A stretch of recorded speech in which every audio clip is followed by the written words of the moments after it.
तीसरी दुनिया के वो स्वप्न कहाँ गए, वो आकांक्षाएं कहाँ गई। आवाज़ों को बुलंद करना चाहता हूँ जो नदियों के लिए लड़ रही है। हम लोग विकास की बदनाम करते हैं कि ये साहित्यकार है, ये बुद्धिजीवी है, ये वो है वो है। अरे भाई, हम लोग दिन भर लोकतंत्र का मतलब जिस तरह की आज़ादी को हम ले रहे हैं वो बहुत दुख पहुँचाने वाली आज़ादी। फिर से हम चुनाव करें, हाँ उस दल के साथ मेरी सहमति है जो अभी संविधान में नहीं है। कोई कहता बुरी कोई भली है, कोई कहता सियासत दोगली है, मेरी मानो मशाले लेके चलना ये उम्मीदों की एक अंधी गली है। कहा जाता है लोकतंत्र सबका विकास है। आज एक साइकिल वाला साइकिल का पंचर बनाने वाला चाहे जब चुनाव लड़ सकता है।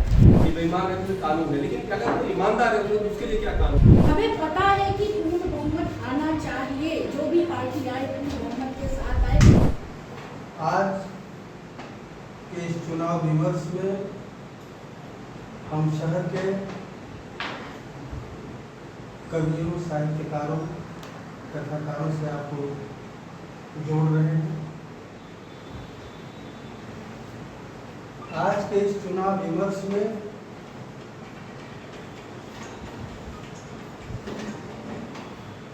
तो ढेर सारी बातें होंगी और हम जानते हैं कि आज ये हमारा लगभग 15वां विमर्श है।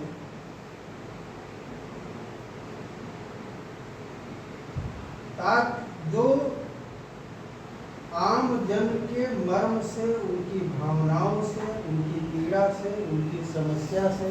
बच्चा हमने समोसा भी और लेना है, एक समोसा और लेना है।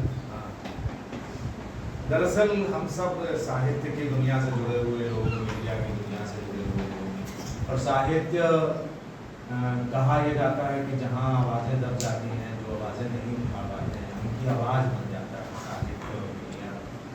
तो हम सब लोग एक आवाज़ बनने का काम करते चले आए, हम आवाज़ बने। हमें ये भी देखना होगा, जैसा कि अनामिका जी ने जो इशारा किया जनता की तरफ, कि हम बहुत सारे मुद्दों को लेकर चले आ रहे हैं, बस चले आ रहे हैं। जब भारत की आज़ादी और द्वितीय विश्व युद्ध, इन दोनों एक साथ काम हुआ था, समाप्ति, और तीसरी दुनिया का सबसे बड़ा अलंबरदार हमारा देश था। और तीसरी दुनिया में जब ये सोचा गया कि हम जो स्वप्न सजाए गए, जो आकांक्षाएं सजाई गई, उनमें 3 भूख का फंडा, मैं हमेशा कहता हूँ उसका, वो 3 भूख का फंडा उसमें रखा गया कि हम खत्म कर देंगे इन भूख को। एक थी दिमाग की भूख, एक थी पेट की भूख, एक थी जेब की भूख।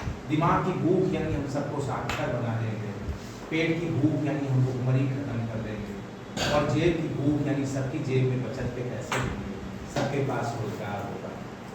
आज इतने बरस बाद भी हम इन भूख को लेकर आगे बढ़ रहे हैं। तीसरी दुनिया के वो स्वप्न कहाँ गए, वो आकांक्षाएं कहाँ गई। दरअसल ये केवल भारत की कहानी नहीं है, ये कई देशों की कहानी है, जो तीसरी दुनिया के बड़े देश थे जिन्होंने आज़ादी पाई थी। लेकिन हम क्यों नहीं कर पाए, क्या कारण? एक मुद्दा, बड़ा मुद्दा है कि हम ये 3 भूख क्यों नहीं खत्म कर पा रहे हैं, ये सोचना होगा। दूसरा ये कि हमने क्या कभी अपनी पॉपुलेशन पॉलिसी बनाई? क्या हमने कभी सोचा कि हम ये 3 भूख जो कि खत्म क्यों नहीं कर पा रहे, क्या हम पॉपुलेशन से जोड़कर देख सकते हैं? क्या हम विकास जो हम डेवलपमेंट कर रहे थे, क्या उस डेवलपमेंट में हमने जल, जमीन, जंगल के साथ गांव को भी शामिल किया? क्या नदी को भी शामिल किया? क्या? दरअसल ये सारे मुद्दे हैं जिनको एक साहित्य की दुनिया से बुलंद आवाज मिलनी चाहिए। हम एक ऐसे शहर में रहते हैं जहाँ नदी का उत्सव मनाते हैं। क्या हमने लोगों को जागरूक किया? क्या हम नदियों के किनारे कुंभ और माघ मेला के अलावा कभी हमने नदियों की सुध ली? क्या हमने इतने बड़े मेले में जो प्रदूषण होता है, जो गंदगी होती है, उसके लिए कोई स्थायी हमने हल ढूंढ निकाला? हमारे सांसद महोदय या हमारे विधायक महोदय लोगों ने, या फिर हमने अपने आसपास के उन गांवों को बचाने की कोशिश की जहां हमारी परंपराएं, हमारी संस्कृति, हमारी एक कहा जाए आधारभूत ढांची जिंदा है? तो एक साहित्य की दुनिया में रहते हुए ये चिंताएं हैं। विकास होगा, हर सरकार आएगी, सड़कें बनाएगी, नए नए वादे करेगी, बिजली सुधार देगी, नए नए अस्पताल बना देगी, फिर वो जैसे रहेंगे तैसे रहेंगे। इलाहाबाद बहुत दिनों से तरस रहा है अच्छी मेडिकल सुविधा के लिए। इलाहाबाद बहुत दिनों से तरस रहा है कि उसे विश्व के या ऐसे नक्शे पर लाकर रखा जाए जहाँ से लोग इलाहाबाद को आएँ। ये कहा जाता है कि जो बनारस आएगा वो इलाहाबाद आएगा, जो अयोध्या आएगा वो इलाहाबाद आएगा। हम ये कब कहेंगे कि कोई इलाहाबाद आएगा और फिर बनारस जाएगा और फिर अयोध्या जाएगा? ये हम नहीं कर पाएंगे। ये मुद्दे हैं जिनको ये कहा जाए कि साहित्यिक चेतना के साथ अपने भीतर जिंदा मैं रखा हूँ हमेशा से, कि ये मुद्दे हैं जिन्हें जिंदा रखना चाहिए। विद्यार्थी हमारे मध्य प्रदेश से हैं, बिहार से हैं, पूर्वांचल से हैं, या बहुत ऐसी जगहों से हैं जहाँ के बच्चे दिल्ली नहीं जा पाते हैं। इलाहाबाद के बच्चे कम हैं और हमारे पास आते हैं। ये सारे बच्चे हमारे पास आते हैं। हमारे पास बड़ी आकांक्षाएं और सपने संजो कर वो इलाहाबाद विश्वविद्यालय में वो प्रवेश करते हैं और सबके सपने होते हैं, सबकी आकांक्षाएं होती हैं। वो भी जो दिनकर की लाइन पढ़ी ना, जो तटस्थ रहोगे तो मारे जाओगे। तो हम देखते हैं कि हर बच्चे के पास यही समस्याएं हैं उसके पास कि सर गाँव खत्म हो रहा है। हम पूछते हैं उससे कि तुम्हारे गांव में क्या खासियत है, तुम्हारे गांव में? तो बोला कि जो खासियत थी सब खत्म हो गई, अब हम शहर के हिस्से हो गए, अब हमारा सड़कें भी पक्की हो गई, पगडंडी गायब हो गया, फलाना हो गया। जब वो कहता है कि पगडंडी गायब हो गया तो हमें सिविल लाइन्स के फुटपाथ याद आते हैं। जब वो कहता है कि हमारे शहर से खेत गायब हो रहे हैं तो हमें अपने यहाँ का पेड़ और पौधे याद आते हैं जो विकास को हमने बलि चढ़ा दिया है, जिसकी चर्चा से कर रहे थे। एक बार हम उदाहरण बताते हैं, बसी हुई थी, जब मैं अखबार में था तो बताया गया कि बरसात आने वाली है और पेड़ लगाए जाएंगे, 1 लाख पेड़ लगाए जाएंगे। तो हमने एक सवाल किया था कि पिछली बार जो पेड़ लगाए गए थे 1 लाख वो कहाँ गए?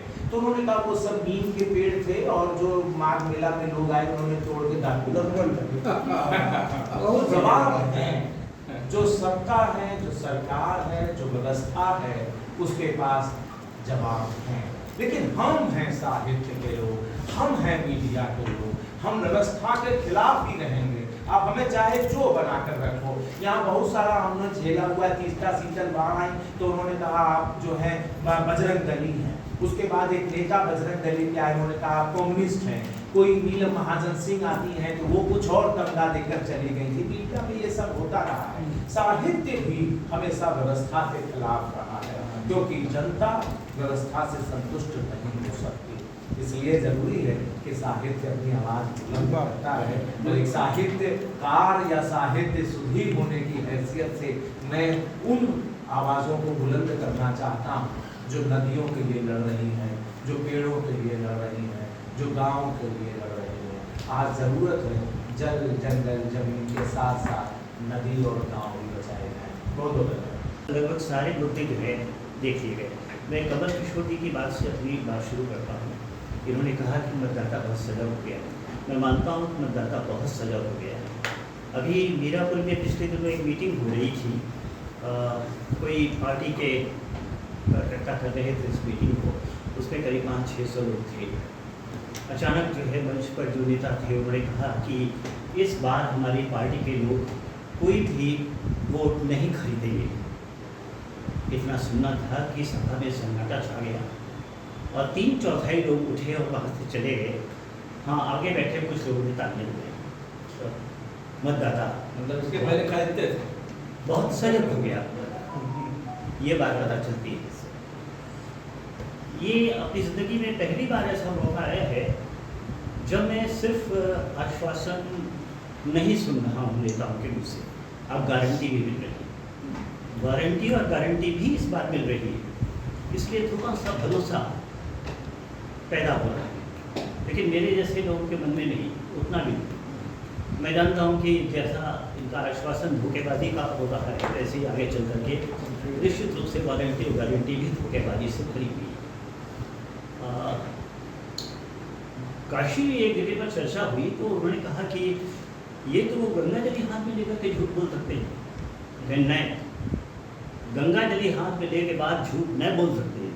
यही ये देखो गंगा जली नहीं हाथ में लेते, एक और बार नहीं ली।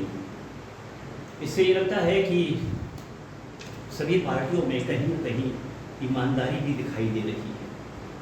आगे आने वाले समय में वर्तमान राजनीति जिस तरह से करवट बदल रही है, उसको देखते हुए इस देश की सूरत क्या बनेगी, अब इससे कुछ भी नहीं कहा जा सकता। लेकिन मैं ये बात बिल्कुल सच कहने को तैयार हूँ कि बहुत उम्मीद नहीं करनी चाहिए, बहुत उम्मीद हमें इससे नहीं करनी चाहिए। हालात बिगड़ेंगे और कई लोगों ने तो यहाँ तक कहा है, मैं जानता हूँ अखबार नहीं छाप पाएगा अखबार को, कि लोगों ने यहाँ तक कहा है कि अगर जो सरकार इस समय है वो सरकार अगर फिर वापस होती है तो ये देश पूरी तरह बर्बाद होने से कोई नहीं रोक पाएगा। ये बात बिल्कुल साफ तौर पर कही। मेरे उदाहरणों के साथ भी अगर एक आध उदाहरण ऐसे दे सकें। ये बर्बाद होने का उदाहरण मानेगा ना। अरे लीजिए। मुझे लगता है कि मुझसे कई लोगों ने पूछा कि क्या आप वोट डालेंगे। हमने कहा कि मैं अभी ऑब्जर्व कर रहा हूँ, अभी मुझे सारे बदमाशों की लिस्ट नहीं मिली। सारे बदमाशों की लिस्ट मिल जाए तो उसी में मैं देख लूँगा कि सबसे कम बदमाश कौन है, मैं उसको मैं अपना वोट दूँगा। वोट देने में ज़रूर जाऊँगा। हम लोगों को बेकार ही बदनाम करते हैं कि ये साहित्यकार है, ये बुद्धिजीवी है, ये वो है वो है। अरे भाई, हम लोग दिन भर उसी बूथ के आसपास ही घूमते रहते हैं, अपना टाइम वेस्ट करते रहते हैं। तो कहाँ के बुद्धिजीवी जाते हैं, पता लगाते हैं किसको वोट गिर रहा है, किसको नहीं गिर रहा है। और एक आध लोगों से कहते हैं कि जाओ यार, झूठ बहुत तेज घर पे तो जाओ, काहे परेशान हो। मित्रों, हम लोगों की आस्था को इस तरीके से जो है ठगा गया है, इस तरीके से हमको अविश्वास में ना करके छोड़ दिया गया है कि अब हम समझ नहीं पा रहे हैं कि हमें अपने लोकतंत्र के साथ करना क्या चाहिए। लोकतंत्र का इससे ज़्यादा भद्दा मजाक दुनिया में कहीं नहीं हुआ है जितना भद्दा मजाक हमारे देश के भीतर होता है। लोकतंत्र का मतलब जिस तरह की आज़ादी को हम ले रहे हैं वो बहुत दुख पहुँचाने वाली आज़ादी, उससे कभी भी सुख का रास्ता नहीं मिलेगा, अच्छे दिन कभी नहीं मिलेगा उससे। इसलिए ये बहुत ज़रूरी है, इस रास्ते से अच्छे दिन कभी नहीं आएंगे, कभी नहीं आएंगे। जो कुछ भी हमें लग रहा है कि बहुत विवेक के साथ सोचना चाहिए।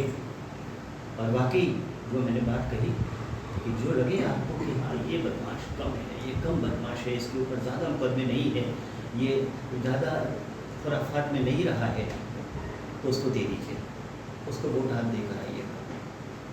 लेकिन छठे हुए को फिर से मत लाइएगा। ये अपने साथ खुद होकर करना है, अपने पैर पर खुद कुल्हाड़ी मारना होगा। ये बहुत बुरी बात हो जाएगी। उम्मीद मत छोड़िए, अच्छे लोग भी अभी मौजूद हैं दुनिया में, अच्छी बातें भी हो रही हैं। बहुत सारे लोग बहुत बड़ी संख्या में बहुत अच्छी बातें सोच रहे हैं और वो चाहते हैं कि इस देश को, वाकई झूठ नहीं बोल रहा हूँ मैं, उनकी तरह झूठ नहीं बोल रहा हूँ, ये सच है कि वो चाहते हैं कि इस देश को सबसे ऊपर वो देखे दुनिया में। ये बात सोचने वाले लोग आज मौजूद हैं। इसलिए ये विश्वास न कीजिए कि लोग वोट डालने नहीं जाएंगे, वोट डालने सारे लोग जाएंगे। और जो लोग ज़्यादा नखरा दिखा रहे हैं वो सबसे पहले बूथ पर सवेरे मिलेंगे आपको, वो लोग मिलेंगे आपको। एक सांसद हुआ करते थे इलाहाबाद में, वो एक गांव में गए थे, उनकी मीटिंग हो रही तो उन्होंने गांव में कहा कि न दियो हमें वोट, हमें तुम्हारा वोट ना चाहिए, हम तो फला की लहर में निकल गए और अब हमें वोट नहीं चाहिए आपका। ऐसे बोलने वाले भी लोग हैं, बहुत सारे लोग, जिन्हें पता है कि वो क्यों निकल गए थे, जिन्हें पता है कि वो क्यों सत्ता में आ गए थे। इसलिए ऐसे लोगों से सतर्क रहिए। जो श्री प्रकाश मिश्र कह रहे थे कि जैसे मैंने किसी को वोट दिया लोकसभा के चुनाव में, और मान लीजिए संपूर्ण लोकसभा बनती है और वह किसी दल को सपोर्ट करता है, वो भी उसमें व्यवस्था है, तो वह बिना पूछे हमसे सपोर्ट कर जाता है। हमने तो उस दल को नहीं दिया वोट ना जिसको वो सपोर्ट कर रहा है। तो ऐसी दशा में ये व्यवस्था पहली बात तो होनी चाहिए कि फिर से चुनाव कराया जाए कि वो आदमी जा रहा है तो हमसे पूछ के जाए कि भाई हम जा रहे हैं और फिर से हम चुनाव करें, हाँ उस दल के साथ मेरी सहमति है, जो अभी संविधान में नहीं है। तो ये एक संवैधानिक संशोधन की आवश्यकता मैं महसूस करता हूँ। दूसरी बात कि यह चुनाव केवल हम एक पार्लियामेंट मेंबर का चुनाव नहीं कर रहे हैं, हम भारत के राष्ट्रपति और उपराष्ट्रपति का भी चुनाव कर रहे हैं। अप्रत्यक्ष रूप से हमारी जो वोटिंग होगी वो राष्ट्रपति उपराष्ट्रपति के लिए भी हो रही है। तो हमें इस बात का ध्यान रखना है, हालांकि हमारी उसमें बहुत भूमिका नहीं रह जाती है, क्योंकि जिस पॉलिटिकल पार्टी का पार्लियामेंट में बहुमत रहेगा वो उसको सपोर्ट करके राष्ट्रपति या उपराष्ट्रपति बना लेता है। लेकिन हमें यह बात ध्यान में रखनी होगी। थोड़ी सी बात मैं उस पर करूँगा कि आपको बताएं कि निर्वाचन आयोग ने जो स्वीप का कार्यक्रम शुरू किया है उसमें वोटर लिस्ट को संशोधित करने का काम जिला अधिकारी की अध्यक्षता में यहाँ एक निर्वाचन कार्यालय है वो करता है, जिसमें BLO है, बूथ लेवल ऑफिसर हैं और वो उस काम को करते हैं। आपका जहाँ भी बूथ है हर बूथ पर जिलाधिकारी का नंबर, SDM का नंबर और उस बूथ लेवल ऑफिसर का नंबर लिखा हुआ है। अभी 15-20 दिन पहले सारे बूथों पर पूरी निर्वाचन सूची चिपकाई गई थी प्रवीण शेखर जी, और मुझे नहीं लगता कि आप में से कोई उसमें देखने गया है। अखबारों ने इस समाचार को बड़ी प्रमुखता से प्रकाशित किया था कि सब लोग अपना नाम देख लें। तो हमें नहीं लगता कि हम में से कोई गया। आप गए, ये भी कले आप गए, आप देख के आए कि आपका नाम है। प्रवीण शेखर जी ने कहा जैसे कि आपका नाम नहीं था, पिछली बार ही नहीं था, आपका घोषित कर दिया था। तो इस बात पर जिम्मेदारी हमारी बनती थी ना कि हम उस नाम को जुड़वाएं। मैं दफ्तर में जाके नाम नोट करा के आया था। मैं आपसे ये कह रहा हूँ कि दफ्तर भी जाने की जरूरत है। आप मोबाइल में मैं दफ्तर जाके मैं काम करके आया था भाई, तो तब भी नहीं हुआ। तब भी नहीं हुआ सर लीजिए, पूछिए ना, मैं दफ्तर जाके नोट करा के आया। किस बात की आपने? नहीं उसी बात उसके बाद नहीं होता भी नहीं गया था। प्रवीण जी, अरे समोसा भी खाते रहिए भाई। इस पर मैं ये कह रहा हूँ खाइए, निर्वाचन आयोग ने कई ऐप, अनूप जी, निर्वाचन आयोग ने कई ऐप जो है इस पर दिए हैं इस समय, जिसमें एक है वोटर हेल्पलाइन ऐप। इसमें आप सब कुछ जान सकते हैं, यानी आपका नाम जुड़ा है कि नहीं जुड़ा है, उस पर फॉर्म 6 है, उस पर आप क्लिक करके अपना नाम वहीं से घर बैठे ऑनलाइन जोड़ दीजिए। अगर आपका नाम कहीं पता बदलवाना चाहते हैं, शिफ्ट वाला फॉर्म भर दीजिए, वो बदल जाएगा। तो सारी सुविधाएं हैं उस पर। सब सुविधाएं हैं, कुछ हो नहीं पाता बिना किसी रीजन के आप नाम काट दें, फिर मुझे इतनी लंबी एक्सप्लेनेशन डाल दें इसके बाद। ये चीज जो उनकी आई है, बिना वजह नाम कटता कैसे? नाम काट दें, नाम कटता क्या है? ये तो जैसे आपने जो बात कही कि एक सूची बना दी सभी, अगर चुनाव सभी एक जैसा हो रहा है, एक सूची होनी चाहिए। इसका तो प्रबल समर्थक मैं हूँ कि निश्चित रूप से एक सूची होनी चाहिए। जो लिस्ट अंदर है वही लिस्ट बाहर भी होनी चाहिए। आप सबकी उपस्थिति का भी और अमर उजाला का चुनाव को लेकर के श्लेष गौतम जी को तो चुनाव को लेकर के इस समय ये पूरा वो लपेटे में नेताजी उसमें लेकर के पूरा छाए हुए हैं। नहीं, मैं उसी पर आ रहा हूँ और कई संदर्भ में बहुत बातचीत हुई अनु भाई। बहुत पहले मैंने लिखा था, लेकिन मेरा हमेशा व्यवस्था में विश्वास रहा है, और व्यक्ति हो, व्यवस्था हो या समूह हो, सुधार की गुंजाइश सब में हमेशा बनी रहती है, कोई संपूर्ण नहीं है। थोड़ा सा आप अपने लिए सोच के देखिए, आप अगर परिवार के मुखिया हैं, आपका लिया हुआ हर निर्णय क्या परिवार के काम आया क्या? आपने जो उचित समय पर जो लिया आपने सही समझा। एक परिवार को भी तुष्ट कर पाना बड़ी मतलब बड़ी मार्के की बात होती, कोई अपने पूरे परिवार को रख ले। मैं 4 पंक्तियाँ कहता हूँ, लोकतंत्र पे ही आस्था से हम आगे बढ़ सकते हैं कि कोई कहता बुरी कोई भली है, कोई कहता सियासत दोगली है, मेरी मानो मशाले लेके चलना ये उम्मीदों की एक अंधी गली है। यहाँ कुछ भी बहुत कुछ है, बहुत कुछ किया जा सकता है। मुद्दे हैं तो सन 71 में भी गरीबी हटाओ आया, बेरोजगारी, कितने गाने बने, कितनी फिल्में बनी, उसी पर लेके हाय हाय महंगाई कब का बना। और जैसा बड़े भैया कह रहे थे, तो मैं उस पर विषय पर नहीं जाऊँगा। बदमाशी तो चरित्र है और व्यवहार है।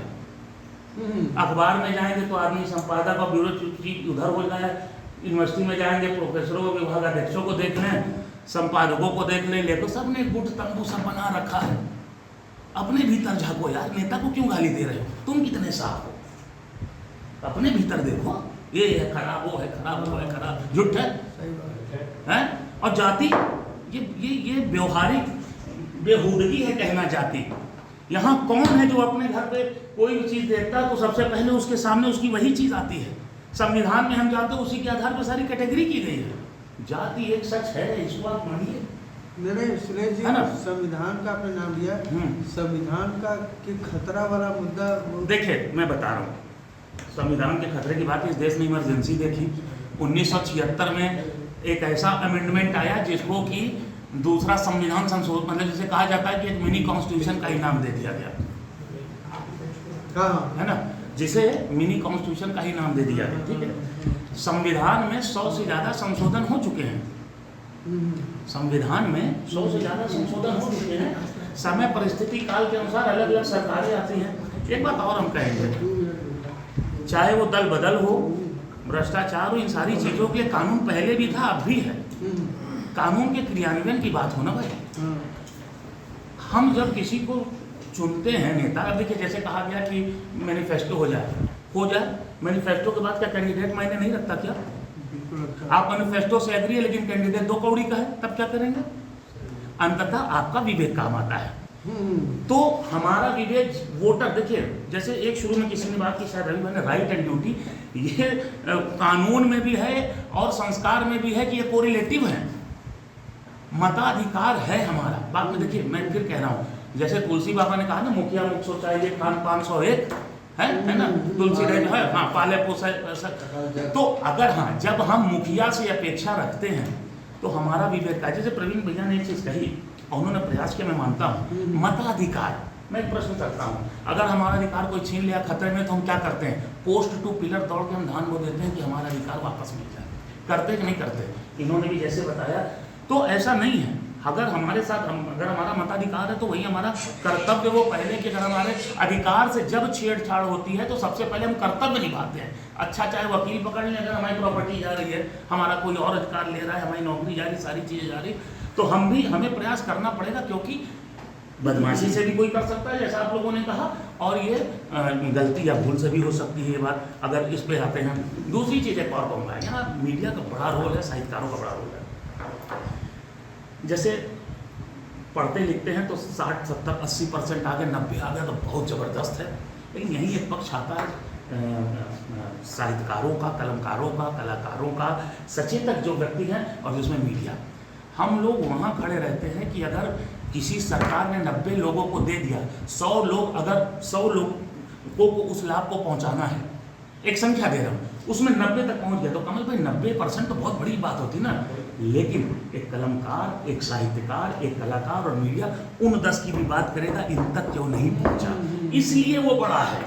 90% से तो हम अपने आप को टॉपर घोषित कर दिए, इंडिया टॉप हो गए 95, उन 5 का क्या, उन 5 की कोई गलती क्या है? तो ये संवाद की भूमिका यही है कि हम उसके लिए खड़े होते हैं कि ये जो जिस 5% की हम बात कर रहे हैं। दूसरा बातचीत चली मुद्दे को लेकर के, देखिए एक होती है योजना यानी प्लानिंग जो बन जाती है, लेकिन इतिहास गवाह है रणनीति होती है जो किसी चीज़ का फैसला करती है। जब आप मैदान पे जाते हैं, चुनाव डायनेमिक और ऑर्गेनिक चीज़ है। किसी ने वहाँ से बयान दे दिया, अब उस बयान का जवाब देना है उनको अंततः गत्वा, क्योंकि सदन में सर गिना जाएगा ना, अपने लोगों को एड्रेस करना है। अब जिसने वहाँ मुद्दा उठाया है वो चुनाव के बीच आ गया, अब वो घोषणा पत्र में नहीं था, अब वो चुनाव के बीच है तो उसको तो एड्रेस करना पड़ेगा ना। तो ये किसी से अपेक्षा करना, नेता से क्यों हम अपनी आप बात करें। 1-1 लाख अनु भाई उदाहरण दे रहा हूँ, छोड़ दीजिए, हम नेता की बात क्यों करें, हम यही बैठे हैं। अभी कोई उठ के वहाँ गाली दे देगा तो हम अभी रिस्पॉन्ड करेंगे, ये संवाद अपनी तरफ है, बात आप समझिए।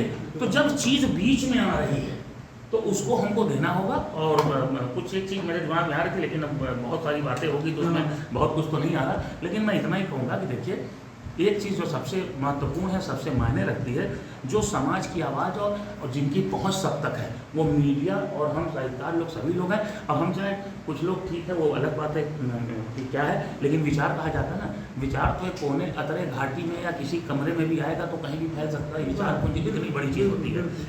जिस तरह हमारी आस्था नेताओं से हम जैसे अपेक्षा रखते हैं, या जैसे तुलसी बाबा को मैंने उदाहरण दिया जो उन्होंने कहा मुखिया मुख शौचालय, तो दूसरा कर्तव्य हमारी ओर भी जाता है कि हम उसके प्रति कितने सचेष्ट हैं। और समग्रता में एक बात चलते हुए वो किसी ने बात कही तो उसको मैं सपोर्ट करते हुए चलना चाहता हूँ। मैं चुनाव लड़ा था, मैंने कोई वादे किया था, मैं जीत गया, फिर अपने साथ चुनाव लड़ रहा हूँ। तो ऐसा कोई सिस्टम होना चाहिए कि पब्लिक जब दोबारा चुनाव चुनने जाए तो उसको मालूम चले कि हम जिन्होंने जो वादा किया था वो वादे पूरे हुए कि नहीं। जैसे करने को लोकतंत्र है, लेकिन हर चीज तो बहुत सारी विडम्बना है, हर चीज पब्लिक पर ला दी है। जैसे एक एग्जाम्पल के लिए कोई आदमी ट्रेन में सफर करने जाता है, तो अगर उसके मान लीजिए फर्स्ट क्लास का टिकट लेकर सिल्वर का टिकट लेकर जनरल में चला गया, जनरल कुछ भी गड़बड़ हो जाए तो आपको फाइन किया जाएगा। तो भाई पब्लिक ने गड़बड़ किया, आपने फाइन किया।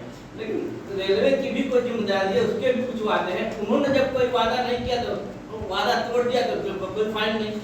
एक तरफा लोकतंत्र कहा जाता है, लोकतंत्र में सबका अधिकार है। आज एक साइकिल वाला साइकिल का पंचर बनाने वाला चाहे कि हम चुनाव लड़ सकता है, तो कहाँ लोकतंत्र में सबका अधिकार है? इस तरह की चीजें सामने आने चाहिए। जो बातें कही जाती है वो पॉलिटिकल रूप में कितना क्रियान्वित होती है। इसी वजह से लोगों का रुझान मतदान की तरफ मेरा समझ नहीं आता, इसीलिए लोग मतदान करने नहीं निकलते कि हम चाहे मिस्टर एक्स जीते चाहे मिस्टर वाई जीते, समस्याएं वही रहनी। इसलिए मतदाताओं में रुझान कम है। इस पर मेरे समझ में इसके लिए कुछ सिस्टम निकल के सामने आना है। एक मैनेजमेंट का विद्यार्थी होने के नाते मैं उसको एक अलग परिप्रेक्ष्य में देख रहा हूँ। जैसे कस्टमर, हम जो ग्राहक जो शब्द है, तो मार्केटिंग में ग्राहक जो है 3 तरह के होते हैं। एक जो ग्राहक है कि हम दुकान पे गए और सामान खरीद लें, यहाँ पर जो ग्राहक है वो उसकी सोवरेनिटी है कि वो जो चाहे वो ले सकता है। दूसरा एक ग्राहक होता है क्लाइंट, जिसको कहते हैं कि हम वकील के पास गए, डॉक्टर के पास गए, वहाँ ग्राहक है, लेकिन हमें क्या लेना वो डिसाइड करेगा। जो सर्विस प्रोवाइडर है वो डिसाइड करेगा कि हमें क्या, हमारे लिए कौन सी दवाई सही है, कौन सी एडवाइस सही है, कौन क्या सही है। और तीसरे तरह के ग्राहक होते हैं जिसको सिटीजन कहा जाता है। और सिटीजन जो होते हैं अपने ग्राहक, मार्केटिंग के टर्म्स में कह रहा हूँ, उसका जो अधिकार का जो उपयोग करते हैं वो कई तरह से करते हैं। चुनाव भी एक है, बीच में राइट टू रिकॉल की जो बात हुई, राइट टू रिजेक्ट हुआ। और एक एक्सट्रीम होता है कि जैसे कहते हैं कि हम इस देश में नहीं रहेंगे, कहीं और रहेंगे। जैसे कई देशों में ऐसा होता है, जैसे स्कॉटलैंड अभी जो है ब्रेक्जिट में हुआ, स्कॉटलैंड हुआ, और ऐसे अनेक देशों में होता रहता है कि जो ग्राहक यानी जो सिटीजन है वही डिसाइड करते हैं कि हमें रहना है कि नहीं रहना है। लोकतंत्र में जो चुनाव में जो अपना मतदान का मताधिकार का प्रयोग करना, वो एक एज ए सिटीजन हमारा एक अधिकार है, उसका प्रयोग हमको करना है। अब समस्या है कि जो विमर्श में जो बातें निकल करके आई कि लोग निकल नहीं रहे हैं, लोग जाते नहीं है, कम जाते हैं। एक बात तो ये है कि मतलब ऐसा नहीं कि मतलब जितने, जैसे कि अगर कहीं पर 50% या 60% वोटिंग हुई तो 40% लोग गए ही नहीं। इसमें बहुत सारी स्टैटिस्टिकल खामियां भी हैं। एक तो है कि कुछ लोगों का, जैसे मेरा नाम जो है, मैं असम का मोता हूँ, रहने वाला हूँ, तो मेरा असम में भी मेरा नाम है और यहाँ भी मेरा नाम है। तो अगर मैं यहाँ अपने मताधिकार का उपयोग करूँगा तो डेफिनेटली वहाँ तो है नहीं, तो वहाँ तो चला ही जाऊँगा। एक है। दूसरी बात है कि जैसे अभी बहुत सारे जो नेताओं की जो ईमानदारी और इसकी उनकी चर्चा हुई, मुद्दों पर चर्चा हुई।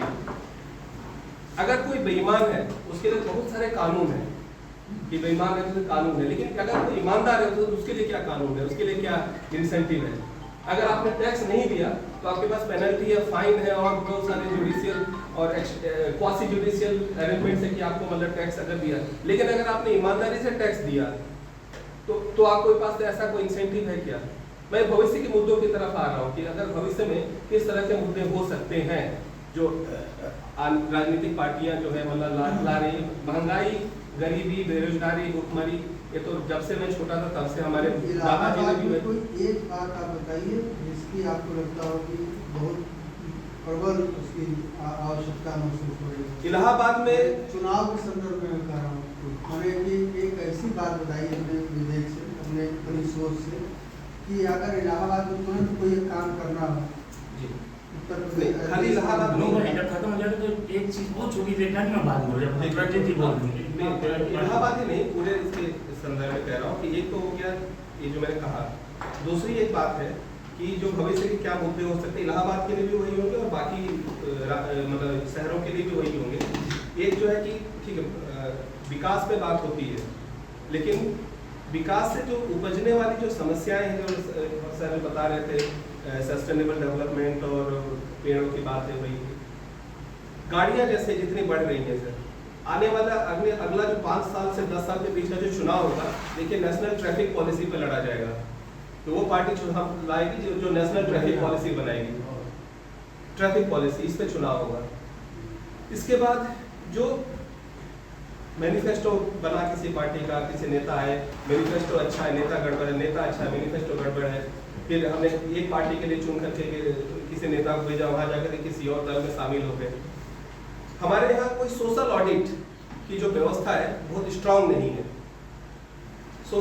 हमारे क्या ऐसा हम इसको मतलब संवैधानिक रूप से इसको मैंडेटरी नहीं कर सकते कि हर कॉन्स्टिट्यूएंसी में, हर लोकसभा, विधानसभा और पंचायत के क्षेत्र में जो कुछ लोग होंगे जो इसका सोशल ऑडिट करेंगे कि आपने ये कहा था और ये किया, ये कहा था ये नहीं किया।